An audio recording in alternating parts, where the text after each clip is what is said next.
is Pat Foster. I'm the editor and founder of the West Michigan News Company. Welcome to Logical News. Logical News is where we present problems and facts, supporting solutions. Today's show is the world's largest police state. The U.S. is 5% of the world's population, and it has 20% of the world's prisoners. In a graph, we show where from 1926 through between around 1980, prison populations were pretty much the same. And I show a line going up with an arrow right there before it goes up. And that's what we're going to be talking about next. But if we look at that blue line on the graph going up, that's the male population. And it took off and started to soar right around the late 70s. The red line is the incarceration rate, which continually went up for years, and then where you see it leveling off at the top, it began to level off here. The bottom line are female prisoners. Now that line going up with the arrow on it, that represents laws that regulate judicial campaign finance accounts. 169.224 is a statement of organization. Now you can see it's Act 388 of 1976. Now that act actually became effective in 1977. But it talks about statement as to receipts or expenditures.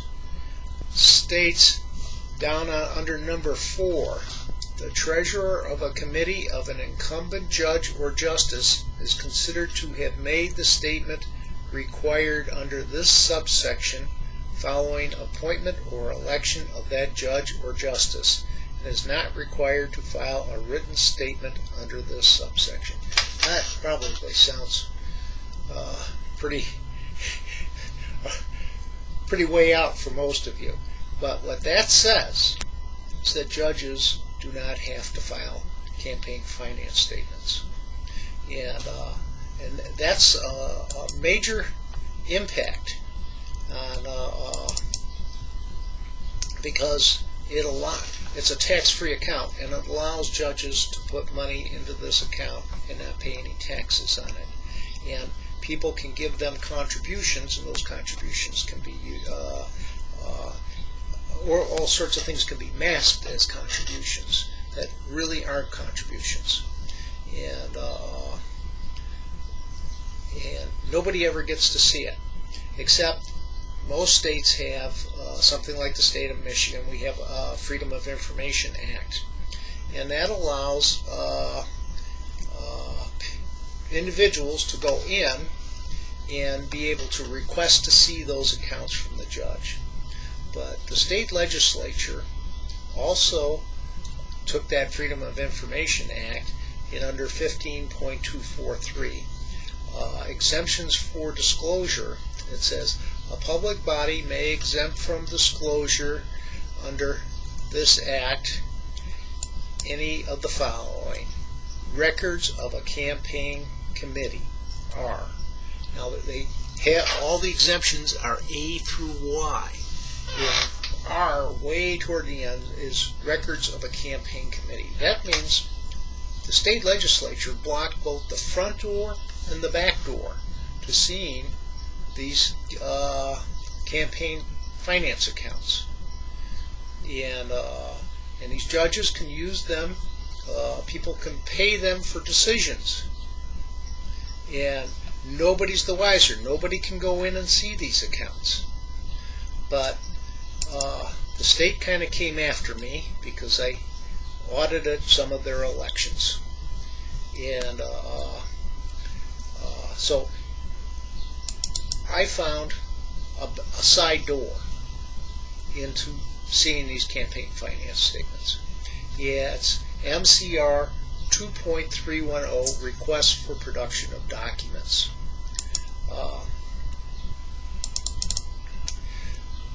Under subsection D, request to non-party, 1. A request to a non-party may be served at any time.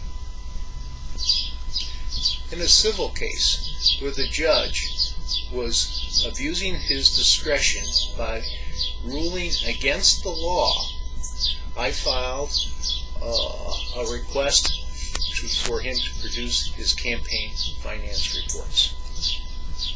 The judge has 14 days to produce those campaign finance reports. If he does not, I can go ahead and do a motion to compel. But I have to do the motion to him to compel himself to do it. He's not going to do it. So I've got a motion to compel the court to produce his campaign finance reports. Now comes the plaintiffs to request the court to compel itself to produce its own campaign finance reports under MCR 2.310D4 to show contributions and expenditures for the period covered from September 1st, 2013 to March 14th, 2016. He didn't like that. Didn't like that at all. The major method is the U.S. Constitution. The laws I just showed you are a conflict of interest, and you can change those laws. One of the major conflicts of interest we have in this country today are elections. In elections, the people who are being elected run the elections. That's not what the founding fathers wanted in the U.S. Constitution. In Article 2, Section 1, 3 paragraphs. The first paragraph deals with the president and vice president, but ends with be elected as follows. What they're saying in the articles, this is the way you do something. That's what the articles are. You know, you're going to have so many senators, so many representatives based on this and that. And so what are you going to do? Paragraph 2 says each state shall appoint in such manner as the legislature thereof may direct a number of electors. What are electors? Let's find out. Equal to the whole number of senators and representatives to which the state may be entitled in the Congress. But, big word in legal terms, but no senator or representative or person holding an office of trust or profit under the United States shall be appointed an elector. Okay, let's look at the key words in that paragraph. And the key words are elector, the elector. Who can be an elector? No senator or representative or person holding an office of trust or profit. Well, what's trust? These are people elected to office. What's profit? Those are people who work for the government. So, none of them shall be appointed an elector. And there's this, what the Founding Fathers did was they separated government from the private sector in this paragraph. They said, no one in government shall be an elector. They should not run elections. They should not vote in elections. There's this, what the Founding Fathers did was they separated government from the private sector in this paragraph. They said, no one in government shall be an elector. They should not run elections. They should not vote in elections. Paragraph 3. It goes on to talk about how the electors meet and vote. But what we do is we take the key elements of this, which are the electors shall meet in their respective states and vote by ballot. These are ballots that the electors create. They shall make a list of all the persons voted for and a number of votes for each, which list they shall sign and certify and transmit sealed to the seat of government. hey, government isn't in that at all. And if government isn't running elections, we can put down the things on the ballot that we want to vote for. Things like fracking, the food we eat, the air we breathe, the water we drink. All of these can be factors, and we can demand, to summarize, we have major conflicts of interest that led the judges who have most probably placed our poor young males, both black and white, and other nationalities, into incarceration in order to benefit financially. The poor have nothing to give other than their lives and their time. The middle class that works to keep this country functioning are paying the taxes to keep this conspiracy against our citizens alive and functioning. Some in government directly benefit at the expense of our citizens. What we have learned from elections is that the private sector, not the public sector, should be running them.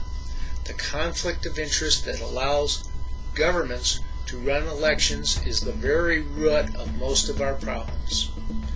Go to voter verified elections at vvvotes.org and learn how to run your own elections.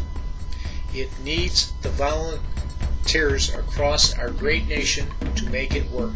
The West Michigan News Company is your voice to what is happening. Go to wmnc.biz and volunteer. Thank you.